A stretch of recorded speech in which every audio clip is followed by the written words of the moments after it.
Selamat berjumpa kembali Jemaat Bethany International Church Melbourne yang dikasihi Tuhan. Hari ini kita akan sama-sama beribadah kepada Tuhan. Mari kita siapkan hati kita, pikiran kita, dan mari kita berikan waktu ini untuk kita bersama-sama mengucap syukur untuk kebaikan Tuhan, memuji Tuhan, dan menerima berkat firman Tuhan buat kita semua. Mari kita berdoa. Bapa di dalam surga, kami bersyukur untuk hari ini. Kami terima kasih untuk hari yang Tuhan jadikan buat kami. Kami terima kasih karena pemeliharaan Tuhan yang begitu indah, begitu luar biasa dalam kehidupan kami semua. Dan hari ini kami sama-sama beribadah di tempat kami masing-masing. Tapi dengan satu hati, kami menaikkan ucapan syukur kami dan pujian kami kepada Tuhan. Dan kami membuka hati kami untuk Tuhan boleh memberkati kami dengan firman-Mu. Dan hari ini, biar ibadah kami boleh menjadi sukacita buat kami semua. Di dalam nama Tuhan Yesus kami berdoa. Amin. Terima kasih buat kebaikan-Mu ya Tuhan Yesus. Hari ini kami mau sama-sama naikkan syukur kami ke hadapan-Mu ya Tuhan. Oh, sebab Engkau baik. Terima kasih, oh Yesus.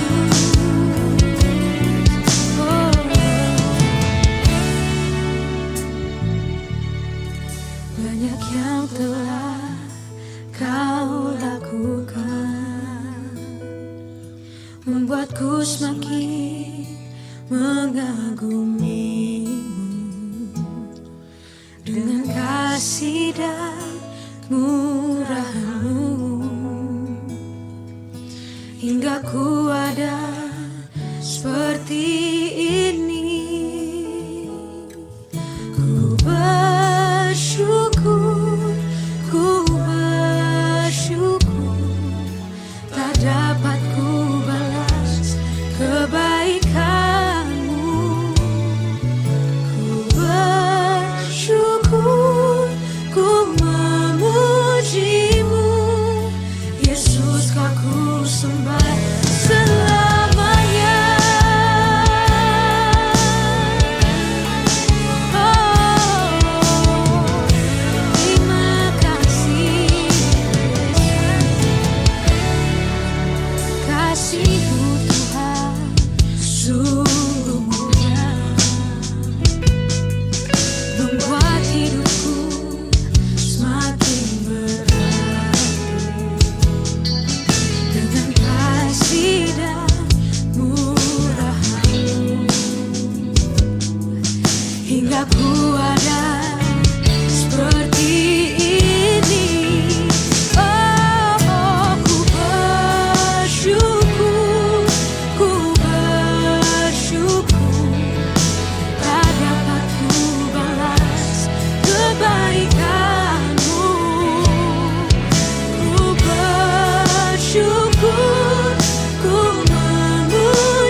kasih buat kebaikan-Mu ya Tuhan Yesus.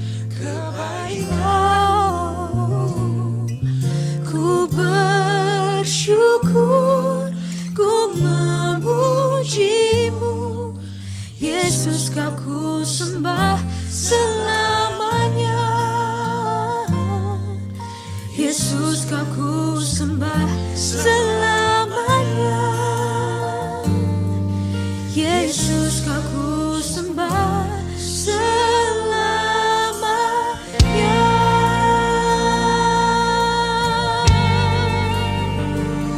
Terima kasih ya Tuhan buat kasih setia-Mu.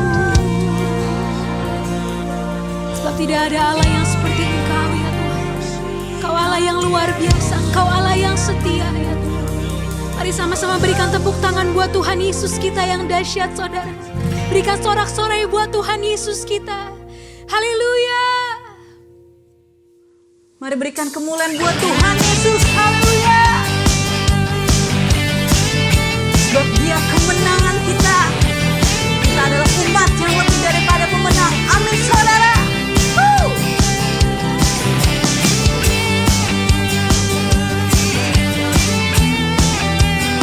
Sebab kemenangan kami ada di dalam-Mu Tuhan.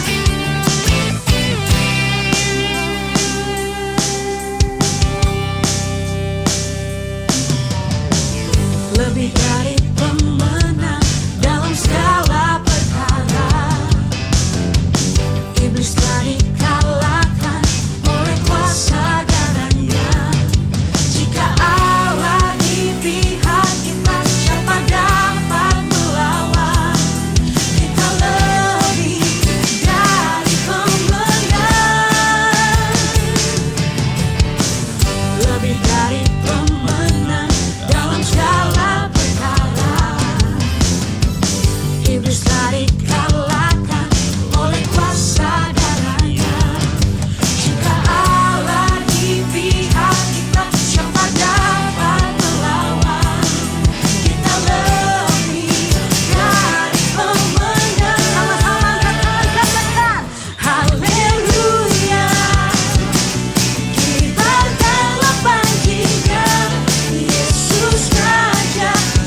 Saudara-saudara sekalian, mari kita sama-sama hari ini naikkan doa syafaat kita untuk Malaysia.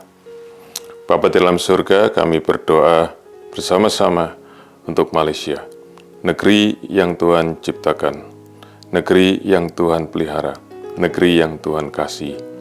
Kami berdoa untuk Malaysia akan merayakan hari kemerdekaannya yang ke-63 pada tanggal 31 Agustus yang akan datang. Kami berdoa untuk situasi di negeri ini Tuhan, yang hari-hari ini seperti banyak di negara yang lain, sedang mengalami goncangan dalam segala bidang kehidupan akibat pandemik COVID-19 yang sedang berlangsung.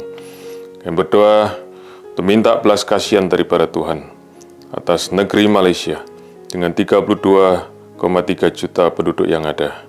Tuhan, biar pertolongan-Mu turun atas Malaysia. Kami berdoa untuk pemerintah negara Malaysia, biar Tuhan memberikan kecakapan, kemampuan, dan hikmat untuk dapat menanggulangi pandemi COVID-19 ini dengan segala akibat di berbagai bidang. Kami berdoa biar ada kesatuan dan kerjasama dari pemerintah dan rakyat Malaysia. Biar ada hikmat untuk pemerintah Malaysia untuk mengambil keputusan yang terbaik buat rakyat Malaysia. Dan ada ketaatan dari rakyat Malaysia kepada pemerintah yang ada. Kami berdoa biar kondisi bangsa ini boleh cepat mengalami pemulihan pada hari-hari yang akan datang. Kami berdoa untuk gereja-gereja Tuhan yang ada di Malaysia, baik gereja lokal maupun gereja-gereja cabang Bethany Church yang tersebar di seluruh Semenanjung dan di area Borneo. Kami berdoa biar suara kebenaran Injil terus dikumandangkan dan didengar oleh bangsa Malaysia. Kami berdoa Tuhan, biar Injil keselamatan boleh terus diberitakan di negeri ini, di tengah-tengah segala keterbatasan yang ada. Kami minta kemurahan-Mu untuk menyatakan Tuhan kemuliaan-Mu, kemurahan-Mu, dan keselamatan-Mu kepada Malaysia. Kami berdoa Tuhan untuk keselamatan buat bangsa Malaysia demi kemuliaan nama-Mu. Kami berdoa biar shalom daripada Tuhan turun atas Malaysia. Di dalam nama Tuhan Yesus kami berdoa. Amin. Selamat hari Minggu. Saya percaya kasih setia Tuhan selalu baru setiap pagi. Voice of Pentecost kali ini akan membahas mengenai dinamika kesembuhan ilahi. Apakah kamu pernah mengalami sakit dan disembuhkan Tuhan melalui mujizat? Atau malah pernah lihat orang yang sakit dan didoakan tapi nggak sembuh-sembuh? Nah, jadi sebenarnya kesembuhan ilahi itu beneran ada atau enggak sih? Dan apakah pelayanan kesembuhan ilahi masih sesuai dengan kemajuan zaman now? Dalam Alkitab ada ratusan ayat janji Tuhan bagi kesembuhan umatnya. Banyak peristiwa dicatat orang-orang mengalami kesembuhan secara mujizat. Contohnya dalam Perjanjian Lama, Raja Hizkia yang disembuhkan atau Naaman yang disembuhkan dari penyakit kusta dan masih banyak lagi. Perjanjian Baru juga mencatat ada begitu banyak peristiwa mujizat kesembuhan ilahi, baik melalui pelayanan Tuhan Yesus maupun melalui pelayanan para rasul. Nah, sebagai insan Pentakosta, kita percaya bahwa kesembuhan ilahi terjadi karena pengorbanan Tuhan Yesus di atas kayu salib. Kita percaya bahwa mujizat tetap terjadi sampai sekarang karena Allah masih terus melakukan perbuatannya yang ajaib yang melampaui kemampuan manusia dan hukum alam. Yang harus kita pahami sebagai insan Pentakosta adalah bahwa pengajaran Injil harus berpusat kepada Yesus yang adalah juru selamat kita, penyembuh yang membaptis dengan Roh Kudus, yang menguduskan kita, dan Raja yang akan datang kembali. Jadi, pelayanan kesembuhan ilahi tidak terpisahkan dalam pemberitaan Injil, karena Tuhan Yesus adalah Sang Penyembuh. Pelayanan kesembuhan ilahi ini bisa melalui doa dari hamba Tuhan, maupun doa pribadi si penderita penyakit itu sendiri. Tempatnya bisa di mana aja, bisa dari KKR, ibadah onsite, ibadah online, atau bahkan dari rumah loh. Ada dua hal yang akan kita bahas terkait dinamika pelayanan kesembuhan ilahi ini. Yang pertama, apakah semua orang sakit yang didoakan pasti mengalami kesembuhan? Kalau janji Tuhan sih, ya dan amin. Tuhan Yesus sudah mati di kayu salib untuk kesembuhan kita. Terus kok nggak sembuh? Masalahnya bukan ada di janji Tuhannya, tapi ada di faktor yang mungkin ada di dalam diri kita yang harus diselesaikan lebih dulu. Forum Teolog GBI dalam pandangan teologis tentang penyakit memaparkan ada beberapa fakta mengenai penyakit. Yang pertama, ada penyakit akibat dosa kita. Yang kedua, ada hukuman Allah. Yang ketiga, karena perizinan dan kedaulatan Tuhan. Yang keempat, penyakit karena kejahatan iblis. Yang kelima, penyakit karena ulah manusia yang tamak, serakah, korup, dan destruktif. Untuk itulah kita perlu terbuka, mengaku dosa kita, memohon dan berdoa dengan iman. Seperti yang tertulis dalam Yakobus 5 ayat yang ke-14 sampai 16. Pelayanan ini merupakan bagian dari pelayanan yang dilakukan gereja. Tetapi hamba Tuhan dan gereja bukanlah sang penyembuh. Yang menyembuhkan tetap Tuhan Yesus sendiri. Hamba Tuhan dan gereja hanyalah alatnya. Jika seseorang didoakan dan gak sembuh saat itu juga, bukan berarti kita boleh seenaknya bilang, wah kamu gak beriman nih. Atau wah kurang doa ya. Proses kesembuhan ada yang langsung terjadi, yang artinya langsung sembuh setelah didoakan. Namun ada juga yang harus melalui beberapa proses, seperti konseling, atau didoakan beberapa kali baru mengalami kesembuhan. Yang kedua, apakah pelayanan kesembuhan ilahi masih sesuai atau relevan dengan situasi saat ini? Sudah jelas, perintah Tuhan bagi kita sebagai anak Tuhan untuk mendoakan orang sakit tidak pernah dicabut. Justru pelayanan ini berjalan selaras dengan penginjilan.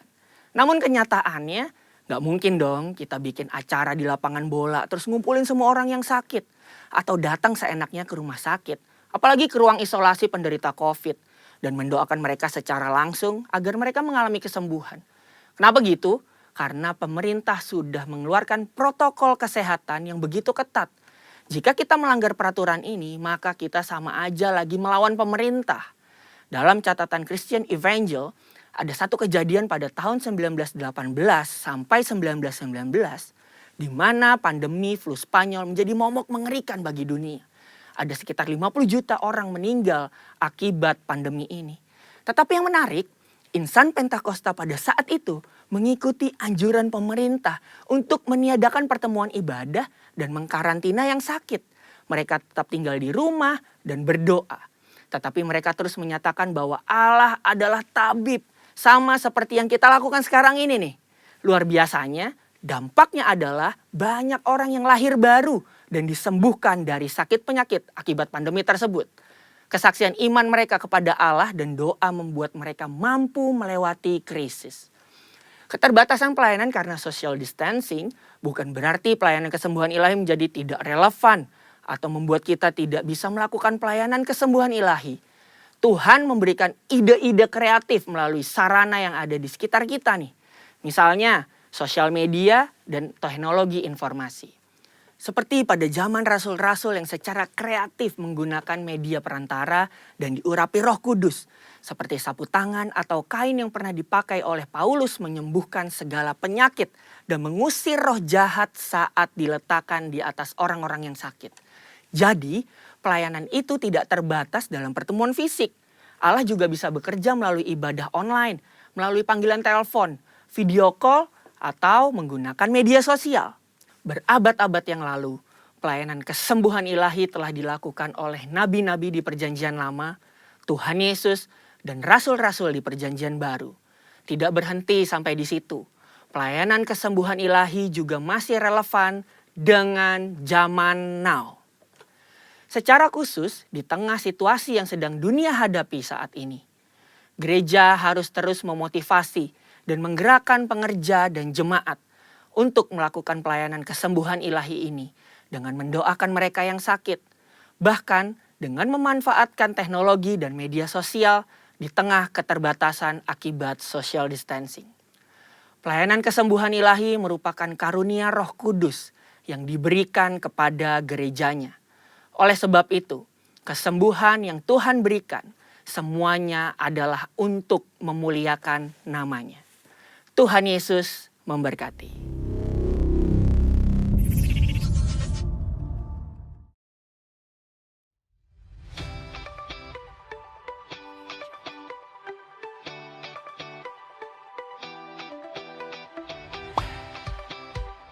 Bethany Family Fellowship, or BFF, would like to invite you to join its first virtual winter camp, Campfire, that will be held from 25 September to 26 September 2020 via Zoom.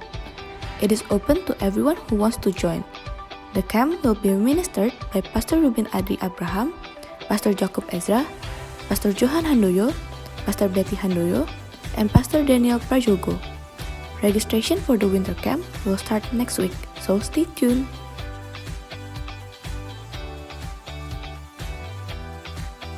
Do you have plenty of free time at home and don't know what to do? Are you looking for new skills to acquire during this quarantine season? The Vessel is introducing you to Quarantive. Throughout the month of August and September, we are opening free classes for you to join. The classes are free to join, so simply scan the QR code to register.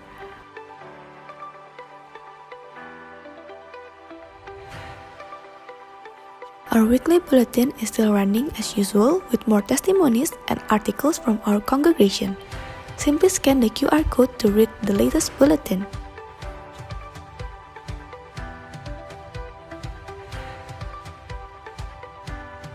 Those who need prayer support may submit your prayer request through the following link: www.bethanymouth.org.au/form/prayer-request. Our pastoral team will contact you immediately. We are inviting you to join our fasting prayer that is held every Saturday from 10 a.m. through Zoom meeting. You can easily join the prayer by scanning the QR code on the screen. Prayer Tower is running as usual.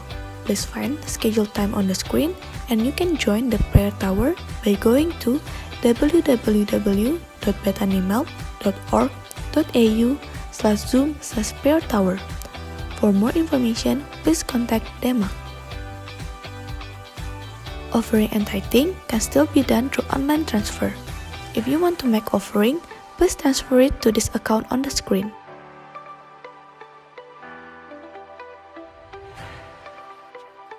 You can also make offering through Tithely by scanning the QR code on the screen.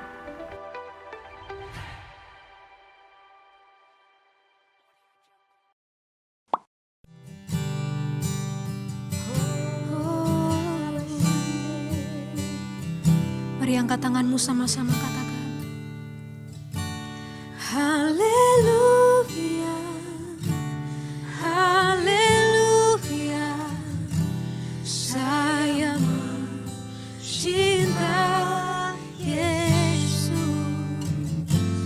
Haleluya, haleluya, saya mencinta Yesus.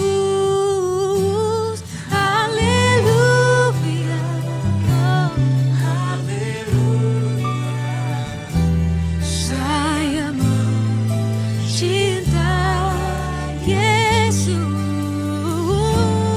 Haleluya, haleluya, saya mencinta Yesus.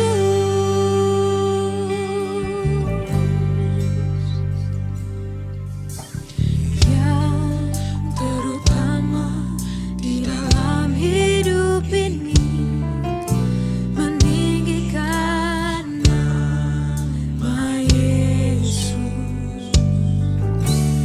Yang terutama di dalam hidup ini, memuliakan namanya. Mari hari ini sama-sama saudara katakan pada Tuhan Yesus. Yang terutama di dalam hidup ini, meninggikan nama Yesus. Yang terutama di dalam hidup ini, memuliakan namanya. Oh,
yang terjadi Tuhan. Hati kami, hidup kami mau terus mengasihi Engkau ya Tuhan Yesus.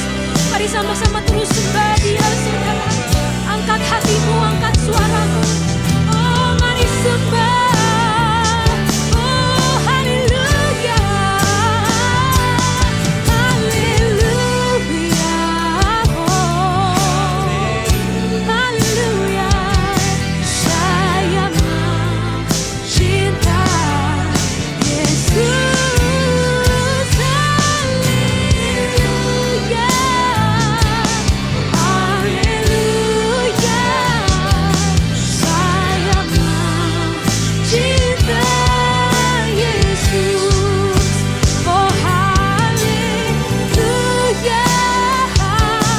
Haleluya. Saya cinta Yesus. Oh haleluya. Haleluya. Saya cinta Yesus.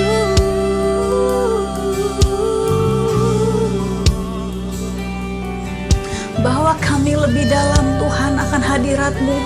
Kami rindu Tuhan jamahan Kau ada di tempat ini Tuhan.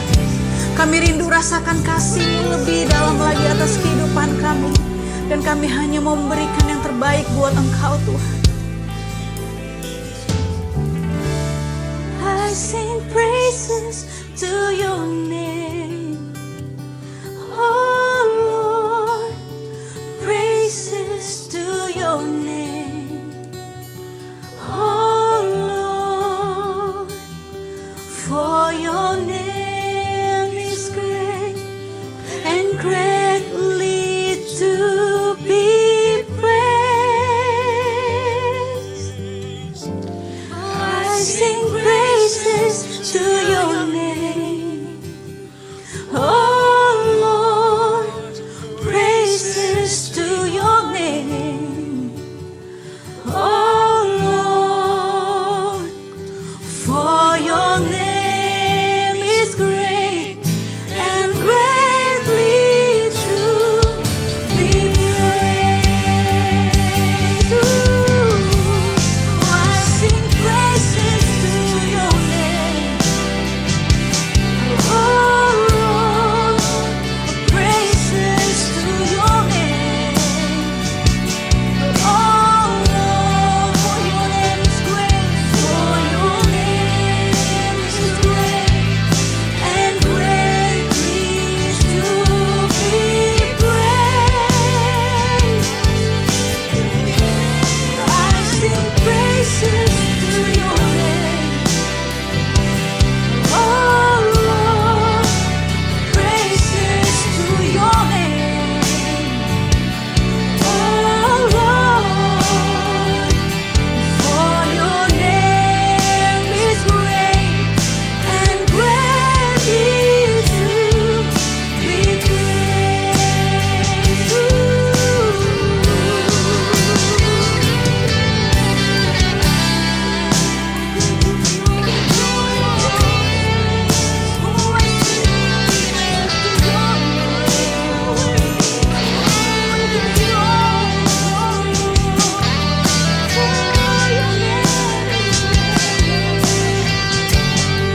Shalom saudara, senang bertemu dengan saudara pada hari Minggu yang diberkati oleh Tuhan. Bagaimana kabar saudara? Kiranya saat ini semua kita mau mengambil waktu yang penting untuk beribadah. Ya, hanya 1 jam seperempat, kiranya kita mengkhususkan ibadah ini, menanggalkan semua beban dan kegiatan yang lain dan berkonsentrasi ikuti ibadah hari ini. Karena ada berkat Tuhan di dalam ibadah yang saudara dan saya ikuti bersama-sama. Hari ini ada tamu spesial, seorang hamba Tuhan, sahabat saya cukup lama, dan dia akan melayani kita, Pastor Kong Hee dari CHC Singapura. Puji Tuhan, pasti kita semua menerima berkat yang spesial pada hari ini. Bapak, Ibu, Saudara, dan keluarga muda yang ada, single, pada jam 10 pagi setiap hari Minggu, selesai ibadah pagi, Zoom, akan dibuka dan link yang ada sangat mudah. Mari join bersama-sama ikut. Kita akan ketemu dengan para hamba Tuhan di BCS dan kita akan fellowship.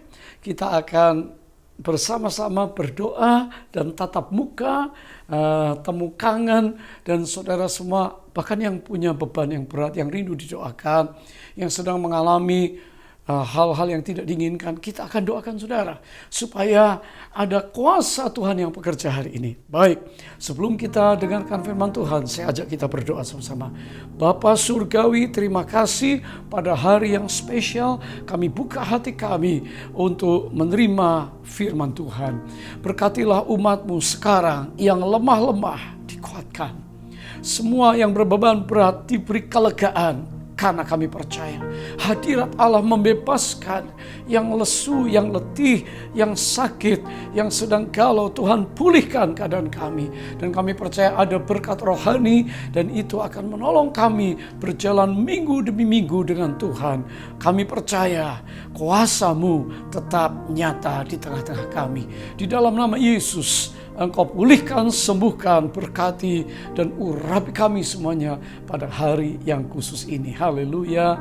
Amin. Mari kita menyimak firman Tuhan. Haleluya. Hello everyone at GBE City Tower in Jakarta and Batani Church in Singapore. I want to thank Senior Pastors Johan and Betty Handoyo for inviting me to speak to all of you. I have known Pak Johan for around 15 years and I have known him as a great worship leader, shepherd, and church planter, one full of vision to planting churches all around the world. And also Ibu Betty for doing such a great work in the children's church and teens ministry. The last time I met them, my hair was all black and now it's all white. Thank you for loving me and my family and praying for us. We are all doing very well here in Singapore. City Harvest Church is stronger than ever before and we are growing. And we are always praying for GBE churches all around the world. Please also send my love to Pak Nico and Ibu Hermin. This weekend, I want to share with you how Jesus coped with crisis and change. We are living in a very challenging time. This COVID-19 pandemic has plunged so many people into physical, financial, and psychological pressures. Many feel hopeless, as if they are in a tunnel which seems to have no light at the end of it. Many have lost their jobs or have suffered massive pay cuts. Others have difficulties eating, sleeping, or concentrating, and live in a permanent state of worry and anxiety. And we have no idea how the future is going to look like. No one has any clue how the world will be like in a few years' time. We are using phrases like the new norm, because what used to be normal for us isn't normal anymore. Our work, home, and social life have all been altered. And until the world finds a vaccine or a cure for the COVID-19 virus, we have to live in the new normal for much of the foreseeable future. And because of this, many are feeling very stressed. We feel things are out of control and often feel like we are being pushed to the very edge. In 1967, psychiatrists Thomas Holmes and Richard Rahe came up with the stress scale to measure the stress load people are carrying. The scale rates 43 changes in life, like the death of a spouse, a divorce, sickness and injury, or a loss of a job, etc. But experts are now saying that life today is 44% more stressful than when Holmes and Rahi first came up with the list. And that people between 50 to 64 years old are the most stressed out, meaning people in my age group. The truth is, the only constant in life is change. It is said that 70% of people don't like changes. According to Harvard Business Review, we don't like to lose control. We are also worried if we are competent enough to handle new realities. But everything in the world is in a constant state of flux, even our bodies. Although we don't see it, every minute of the day, we are losing about 30 to 40,000 dead skin cells off the surface of our skin. This is equivalent to 4 kilograms of cells every year.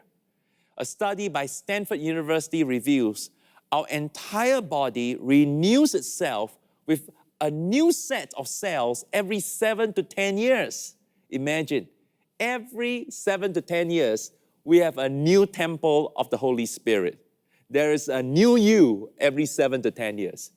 Genesis chapter 8:22 says, while the earth remains, seed time and harvest, cold and heat, winter and summer, day and night shall not cease. Ecclesiastes chapter 3 says that in life, there'll be a time to weep, a time to laugh, a time to moan, a time to dance, a time to gain, a time to lose, a time of war, and a time of peace. Reality is in constant motion.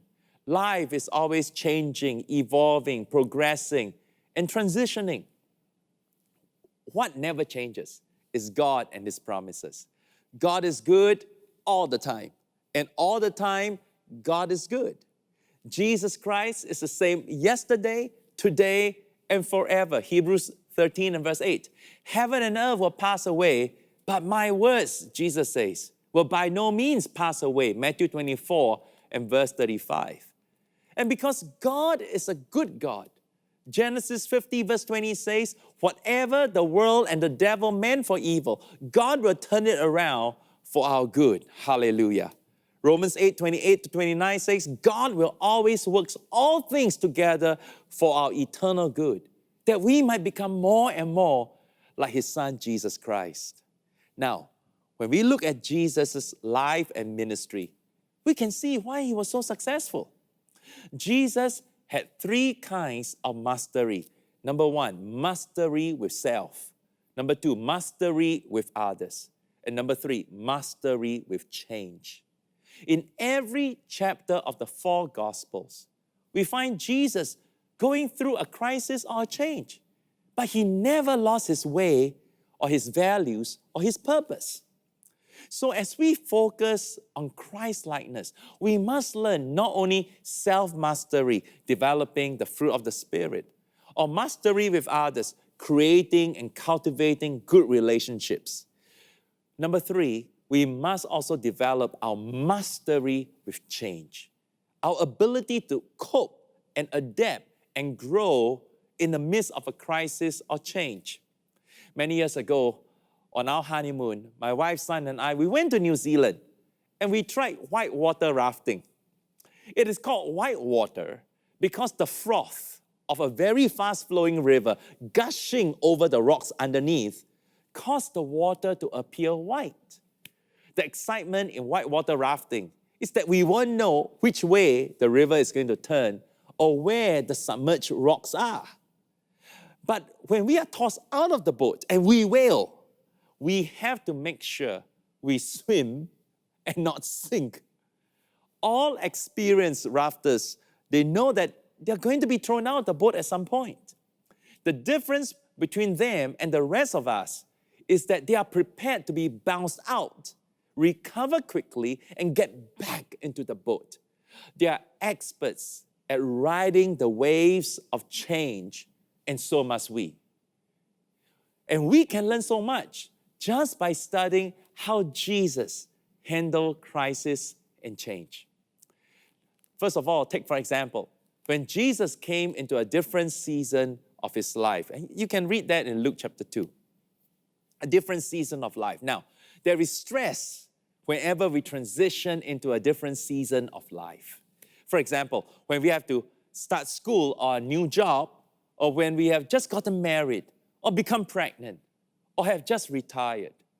Every stage of life brings with it changes that we must learn to cope with and to handle well. When Jesus entered his teenage years, it was a period of change for him. One time after the feast of the Passover, his parents left him behind in the temple. Those of you with kids would know that for 12-year-olds, if they don't see you in a few hours, they would normally start to cry and panic. Mary and Joseph lost Jesus for 3 whole days. And when they found him, they were amazed because Jesus was discussing theology with the rest of the elders of the temple. Herein lies a very important lesson for us. When we go through a season of change, when we are a little lost in life, and our security blanket is removed from us, it is always a good time to grow in the Word and in the knowledge of God. Knowledge is power. The more we know God and His Word, the stronger we will become. And when the future is uncertain and we feel lost, His Word is a lamp to our feet and a light to our path. Psalms 119, verse 105. Jesus says, the more we abide in the Word, the more He and the Father will make known their presence and power to us. You can read that in John 14 and 15. Because the more the Word of God abides in us, the stronger we'll become to overcome Satan and his discouragements. Romans 12 and verse 2 says, and I love this, it says over here, and do not be conformed to this world, but be transformed by the renewing of your mind, that you may prove what is that good and acceptable and perfect will of God. The Greek word for transform is metamorpho, which means we'll be changed into something glorious and beautiful, like a butterfly in a metamorphosis. Reading and studying the Bible is not just about gaining information. It is more about transformation. We will prove the will of God. That means we'll naturally live out God's will for our lives. When we fill our minds with Bible thoughts, our lives will be transformed. Our lives will become more like Jesus. When our thinking changes, every part of us is transformed. Every new season requires new revelation, new illumination of the Word. 24/7, our brain is always on. It consumes a disproportionate amount of the body's energy, our little brain. It's only 2% of our body's weight, but yet it uses 20% of its oxygen and glucose.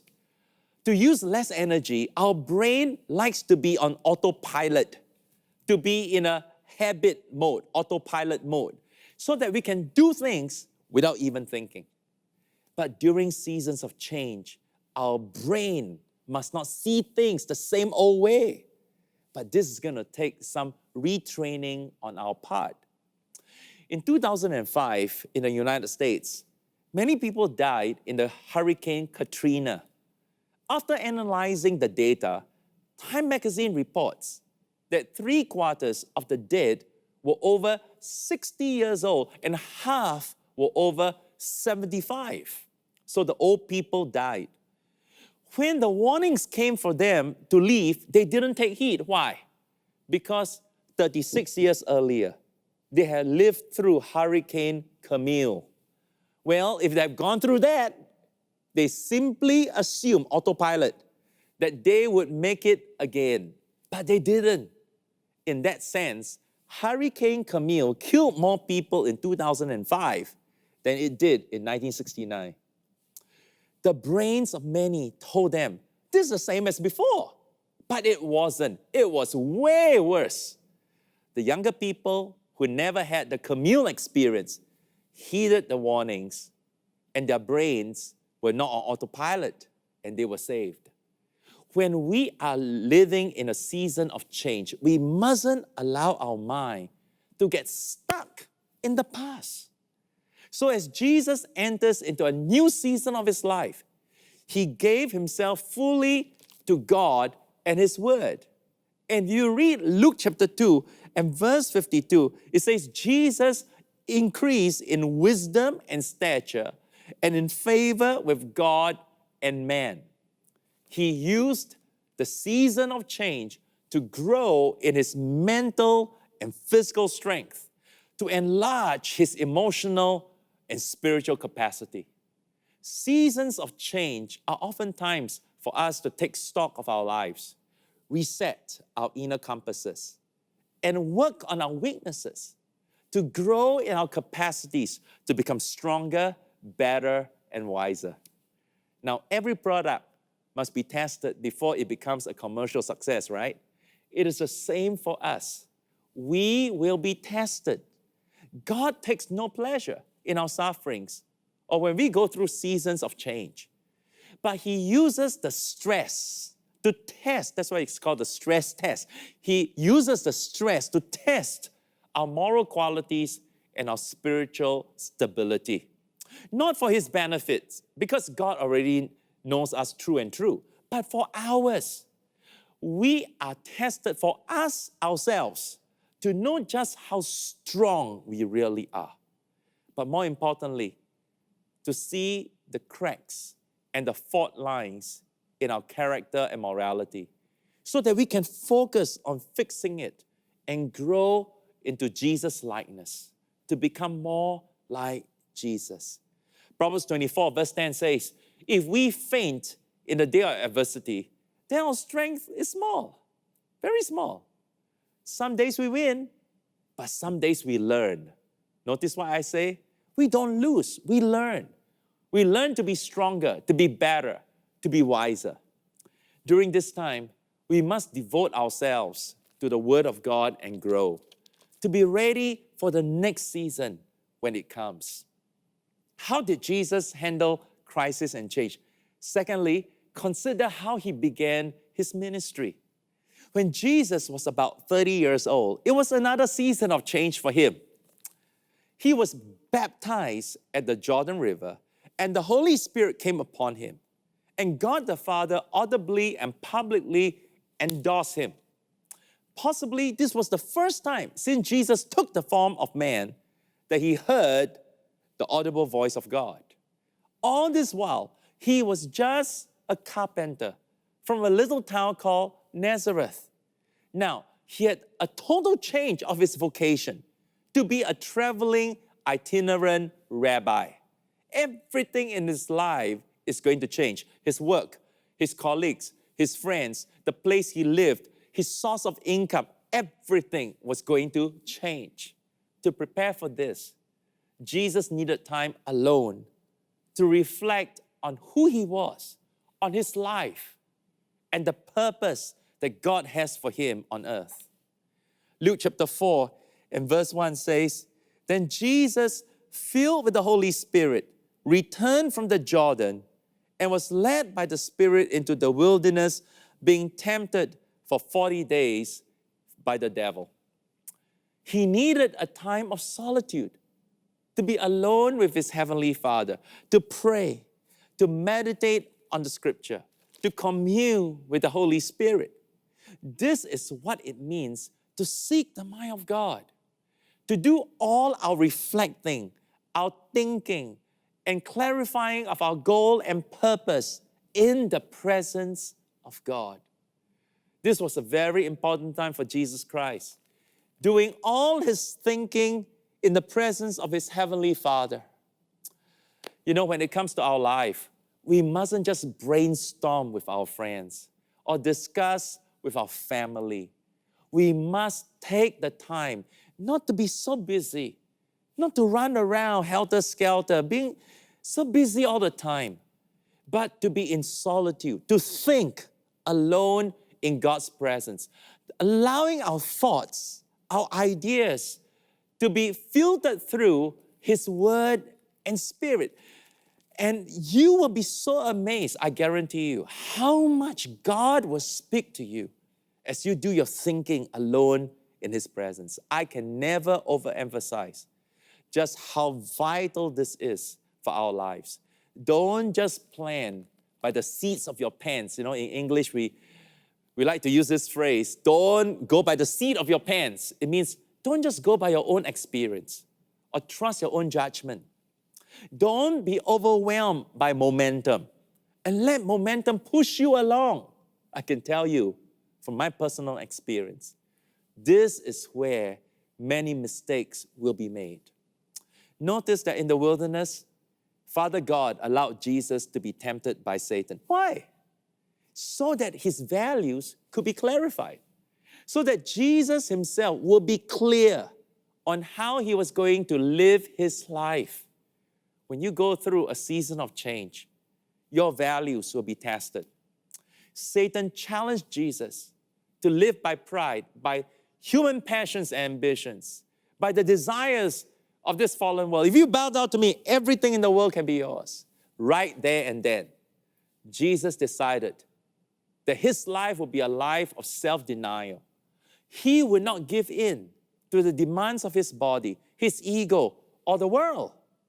He clarified His values, His guiding principles. We see this very clearly right from the start of His ministry.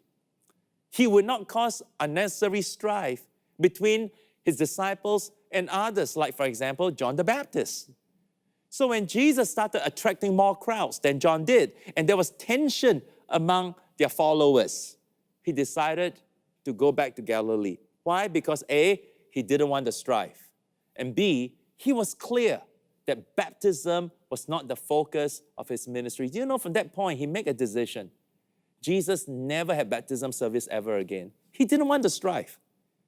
When John the Baptist and his disciples were having doubts about Jesus, He chose not to be offended, but instead spoke well of John publicly. What did He say? He said, "Assuredly I say to you, among those born of women, there has not risen one greater than John the Baptist." Wow. When the Samaritans didn't welcome Him and James and John got angry and upset, Jesus chose not to be offended. He just moved on to another village. When the disciples became very competitive over another rival ministry, Jesus said, "It is okay. He who is not against us is on our side. We are all on the same team." You see, Jesus was very clear about His values, His guiding principles. He will be patient and kind. He will believe and hope for the best in others. His will be a ministry of love. When you go through a season of change, you must be very clear of your values, your guiding principles. Experts say that to transition well in crisis and change, you need to L-I-V-E, live. L, do what you love. I, utilize your inner talents. V, be guided by your values. And E, adapt to your environment. Better still, create an environment that brings the best out of you. In the past 3 years, many of you know, I went through a season of very stressful change, very stressful. In the Holmes and Rahi stress scale, it is the fourth most stressful thing a person can go through in life. But every day, in the solitude of my cell, I studied the Bible. I did a lot of thinking in the presence of God. And I clarified what my values and guiding principles will be and how I will live them out for the second half of my life. I decided I want to be Christ-like, to be more like Jesus, to live by the fruit of the Spirit: love, joy, peace, long-suffering, kindness, goodness, faithfulness, gentleness, self-control. That I do what I love: preaching, teaching, pastoring, evangelism, missions, using the inner talents that God has blessed me with. That the fruit of the Spirit will become my values and guiding principles. And I will try my best with the help of the Holy Spirit to create an environment of Jesus-likeness in City Harvest Church. CLIVE. Love, inner talents, values, and environment.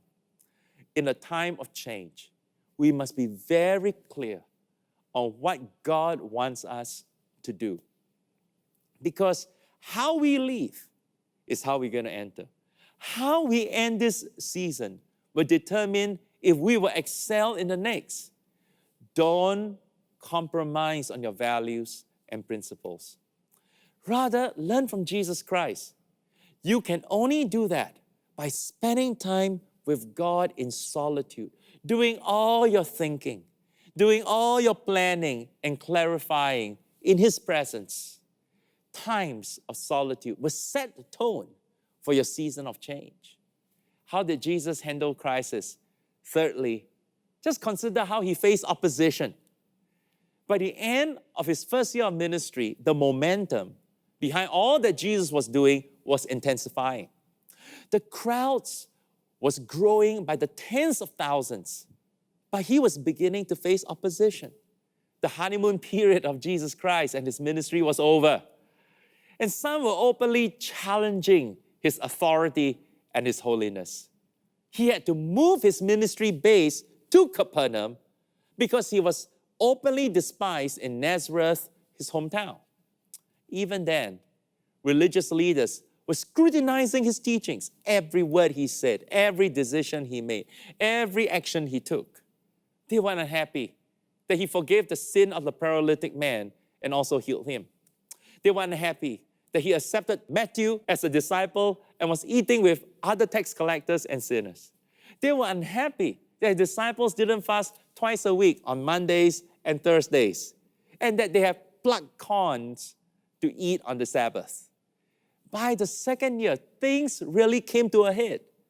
Jesus continued to heal on the Sabbath, and by now, the hostility against Him had become so great that the Pharisees and the Herodians were plotting to kill Him. Things were getting very tense, very tense. And even His own family got worried and upset. In Mark chapter 3 and verse 21, it says, when His family heard about this, they went to take charge of Him, for they said, He's out of His mind. Now, to take charge means to grab His hand, pull Him back, and stop Him in His track. Because some in the public were saying that Jesus was crazy, gila, crazy. And His family was worried about His sanity, His psychological state of mind, and of course, their own family reputation. They felt that they had lost face. Oh, very malu, His own brothers and sisters didn't understand His cause. So Mary and the family walked some 30 kilometers from Nazareth to Capernaum to try to talk some sense into Jesus and force Him to go home with them. That day, Jesus was teaching. There was tension in the air because the national leaders from Jerusalem, the capital, were present to scrutinize Him. Until now, the opposition had only comprised of the local rabbis of Galilee. And in the middle of the service, the national leaders stood up and accused Him. Look at verse 22. The teachers of the law came down from Jerusalem and said, He is possessed by Beelzebul, by the prince of demons, He's driving out demons. They were publicly calling Him demon-possessed. And right in the middle of this highly charged confrontation, there was a knock on the door. His mother and brothers arrive. Look at verse 31 and verse 32. Then Jesus' mother and brothers arrived, standing outside. They sent someone in to call Him. A crowd was sitting around Him, and they told Him, Your mother and brothers are outside looking for you. Wow, this was a very painful and embarrassing moment for Jesus, for Mary and His brothers. The private family tension had now become public. Uh-oh. This was now a full-blown crisis. Jesus was not only opposed by his own synagogue in Nazareth, or by the Pharisees and Herodians of Galilee, or the national leaders from Jerusalem, he was also opposed by his own family, those whom he had expected to give him the strongest support. What did Jesus do in the face of a crisis like this? He came to terms with it. Jesus accepted it. This will be his new norm. When you experience a change that is not of your own choosing, in a sense, you suffer a death of some sort, like the death of a career, death of a relationship, or a death of a dream. So you will go through the same 5 stages of grief. First, denial. Oh, this can't be happening to me. No. Tomorrow they'll come back and tell me it's all a mistake. Then, anger. How dare they do this to me? It's not fair. I hope they all fail. Then, bargaining. Oh, please give me another chance. I'll do anything not to have to go through this. I will work harder. I promise I'll be better. Then, depression. I can't go on from here. It's hopeless. My life is over. This situation is hopeless. Why try anymore? And finally, acceptance. It has happened, and I can handle it. I gain some good memories from it, and I'm ready for God to do a new thing in my life. Denial, anger, bargaining, depression, acceptance. Ever so often, we have to die to one stage of life before we can enter another. Now, when life suddenly changes, you will be emotionally upset. It's normal. It is impossible not to have any feelings. We want our life to be normal and to stay normal. We want our old life back, and we would probably do anything to have it back. But remember, these feelings are part of the grieving process. We mustn't repress the feelings, but we mustn't stay sad or angry or afraid, or we will get stuck and we cannot move on to newer and better things. Jesus had to accept the fact that as a prophet, he will not be respected in his own country, among his own relatives, and in his own house. He accepted the fact that he could do no mighty works in Nazareth, his hometown. He accepted the fact that for now, his own family would not understand his mission. He accepted the fact that if he did God's will, he would never be liked by the scribes and the Pharisees.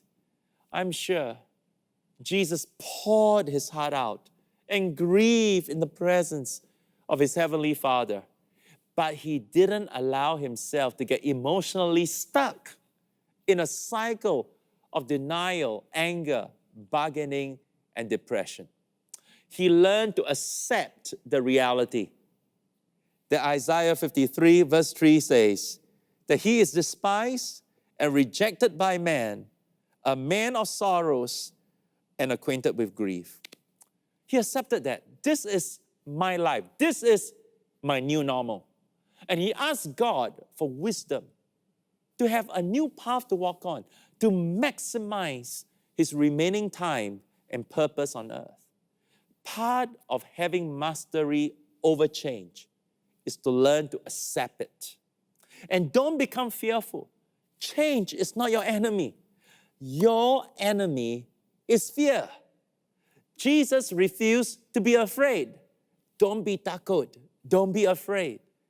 He knew the religious leaders in the Sanhedrin, the Jewish council, were gathering information to accuse him. He knew he couldn't escape the cross. He knew one of the disciples would betray him. He knew at the end he would face Calvary all by himself. But he refused to be afraid.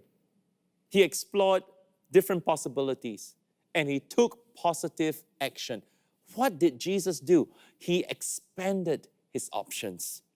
The next thing he did, number 4, Jesus commissioned disciples.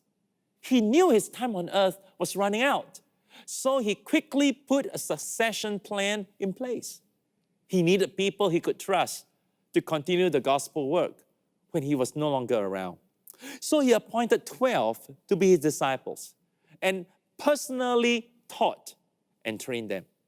He then sent them out to minister in Israel and prepare them to eventually go to the whole world. Jesus also had 70 others. You read that in Luke chapter 10. This is his second tier of disciples. Many of us, we only focus on the 12. We forget. He actually got a second group. This was also an amazing group, a very powerful group. You know, this group included Matthias, who later replaced Judas, Ananias, the one who baptized Paul, Stephen, the first martyr, Philip, the deacon, the evangelist, Mark and Luke, the two gospel writers, Barnabas, the cousin of Mark and Paul's early mentor, and Silas, the companion of Paul in his first two missionary journeys. I mean, a powerful group, all trained by Jesus in the remaining time he had. And there were also other women disciples. Don't forget that. In that time that he had left, he trained them to do greater works than he did. John 14 and verse 12. Jesus Christ expanded his options. He prayed and sought the mind of God and took positive steps for the future. We must do the same. In a time of change, we must expand our options. The word crisis in Chinese is wei ji, which means a danger and opportunity. In this COVID-19 pandemic, when we are spending time away from others and are often at home with our family and by ourselves, it is a wonderful opportunity to pick up new skills, to enrich our lives, and to upgrade ourselves. It's an opportunity to exercise and become healthy and fit. It is a chance to create new structures and routines to rebalance our lives. It is a time for us to forge stronger ties with those at home. We can do so many things to get ourselves ready for the next season. The last season of my life was extremely difficult and very painful. Really painful. But I will never exchange it for anything else. It became my once in a lifetime opportunity to be shut out from the world and to be shut in with God. And God used that season of crisis and change to reset my life, to allow me to know Jesus better, to build a healthier body, the temple of the Holy Spirit. Very important, right? To have a healthy body and to get me ready for this season. And I have no doubt that this season is also a preparation for the next, which will surely come because life guarantees it. How did Jesus handle crisis and change? Finally, the fifth thing, Jesus put his absolute trust in God. Absolute trust in God. In the Garden of Gethsemane, how did Jesus pray? Father, not my will, but yours be done. Hallelujah. Then for the next 12 hours, Jesus went through 6 trials and was denied justice. He was then hung on the cross for another 6 hours and suffered like no man had ever suffered. During the entire period, Jesus was mostly silent. He kept quiet. Like a lamb led to the slaughter, he did not open his mouth. Among the few words he uttered were these: Father, into your hands I commit my spirit. Luke 23 and verse 46. Do you know that was a quote from Psalms 31 and verse 5? Right to the very end, Jesus had absolute trust in God and his promises so much. He was quoting the Bible. When you go through crisis and change, put your full trust in God and in his word. Those who trust in the Lord are like Mount Zion. They cannot be moved. Psalms 125 verse 1. Whoever believes in God will never be put to shame. Romans chapter 9. When we are going through a crisis and change, especially if there is a big change, it is very important to figure out how much control over the situation we really have.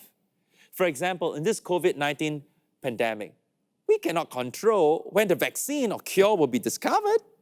We cannot control when the global economy will rebound.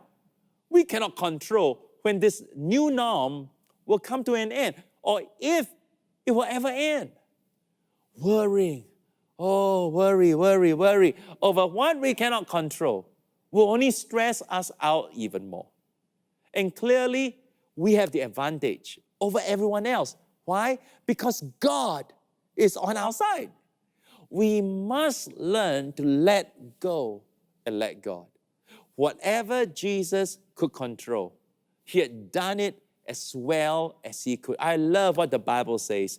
Jesus has done everything very well. Mark 7, verse 37. Everything Jesus did, he did it effectively, efficiently, excellently. He had a spirit of excellence. But whatever he couldn't control, he committed fully into God's hands, including his own life. Father, into your hands I commit my spirit. Recently, my wife taught our church about the serenity prayer. Those of you that have never heard my wife preach, you got to check her last sermon. It's on the internet. It's one of the most powerful sermons for City Harvest Church, possibly in the last 1 year. She taught about the serenity prayer, to pray daily that God would grant us the serenity to accept the things we cannot change, encourage to change the things we can, and the wisdom to know the difference. We must do all that we can in things that are within our control. But for those things that are not within our control, outside of our control, we must commit them to Father God and trust him absolutely. Do your best and trust God that he will take care of the rest. Jesus had mastery with change. And part of Christ-likeness is learning this from him. Friends, this season will not last forever. Number one, use it wisely to grow in the knowledge of God and work on your character. Number two, spend time alone and think about your life, your purpose, and your future in God's presence. Don't be so busy fellowshipping and talking and planning with others. Spend time doing your thinking alone with God, allowing his word and his spirit to sift through your thoughts. Use this season to clarify your values and your guiding principles. Number three, grieve all your losses in God's presence, but accept the change. Number four, expand your options and do what you can control. Finally, number five, whatever you cannot control, commit it to God and trust him completely. Come, let us pray. I want you to tell Jesus, Lord Jesus, Lord, from today, I want to know you more. I want to be stronger and more grounded in the Word of God. I want to abide in you. Please fix my character flaws. Please show me the fault lines within me so I can clearly see you during this lockdown. Then ask him, Lord, show me the life and the purpose that you want me to have and the future you want me to live in. Tell him, Lord, it's so hard to experience losses in my life and I'm grieving over them in your presence. But give me the courage, the faith to do the best that I can and to accept the change. Number four, Jesus, show me my options and give me the courage to do the things that I love using the inner talents you have given me and never compromise on my values and the guiding principles and to adapt and create an environment where the Holy Spirit will come and you will bring out the best in me. You see, help me to live Jesus, L-I-V-E, and prosper where you have planted me. And finally, I want you to pray right now, Lord Jesus, I will do what I can control to the best of my abilities. And in those areas I cannot control, Jesus, I trust you. I put my absolute trust in the Father, the Son, and the Holy Spirit. Lord, I just pray for all the members, the leaders, the cell group leaders, the elders, the church workers, the pastors. I pray, oh God, for this amazing church. Lord, I just pray the anointing of God will increase more and more, especially during this season of crisis and change. I pray that every member will learn to know you more, stronger in the Word. Knowledge is power. Help us to grow more in the knowledge of God. I pray even right now, clarify the life and the purpose. Show us individually and corporately the guiding principles and the spiritual values you want us to have. Father, I pray in the mighty name of the Lord Jesus Christ, as we grieve over the losses, I pray you give us the faith, the spirit of faith will come upon them. Expand our options, show us what we must do that we can see the mighty works of God. And Father, in those areas that we have no control, we put our trust in you. We'll stand firm, knowing that we'll see the glory of God if we believe. We put our trust in you. Having done all, we stand. And they that put their trust in the Lord will be like Mount Zion. They will not be moved, and their best days are ahead of them. In Jesus' name I pray. Amen and amen. Puji Tuhan, saudara sekalian, kita semua sudah diberkati oleh firman Tuhan. Dan mari saya ajak kita sama-sama berdoa untuk persembahan, persepuluhan yang saudara bawa ke rumah Tuhan. Saya percaya setiap ibadah kita tidak datang dengan tangan hampa, karena Tuhan menjanjikan untuk setiap kita jadi saluran berkat. Haleluya. Kita berdoa sama-sama. Bapa, terima kasih. Umat-Mu Engkau tolong dan berkati setiap pekerjaan, usaha, perintisan, dan juga apa yang dikerjakan oleh anak-anak muda, keluarga. Tuhan tahu, mari Tuhan Engkau memberkati tangan kami, lipat gandakan, supaya apa yang kami tabur untuk pekerjaan-Mu juga menghasilkan tuaian jiwa-jiwa untuk kekekalan. Kami berdoa umat-Mu ditolong dalam minggu dan bulan ini, dan mereka semua bisa tetap bekerja dan sehat, dijauhkan daripada segala hal yang jahat. Tuhan mengurapi, menguduskan persembahan ini, kami persembahkan untuk kerajaan Allah dalam nama Yesus. Saudara, angkat kedua tangan kita, terima berkat Tuhan hari ini. Sekarang, terimalah berkat yang datang dari Allah Bapa yang mengasihi gerejanya. Di dalam Yesus Kristus Tuhan kami yang selalu memberikan kasih sayang, anugerah dan berkat, persekutuan dengan Roh Kudus akan tetap menyertai kami mulai saat ini sampai Engkau datang mengangkat gerejanya, bahkan sampai selama-lamanya. Semua yang percaya katakan, Maranatha, datanglah ya Tuhan Yesus, kami merindukanmu. Semua kita yang percaya katakan, amin, amin, amin. Tuhan memberkati. Haleluya.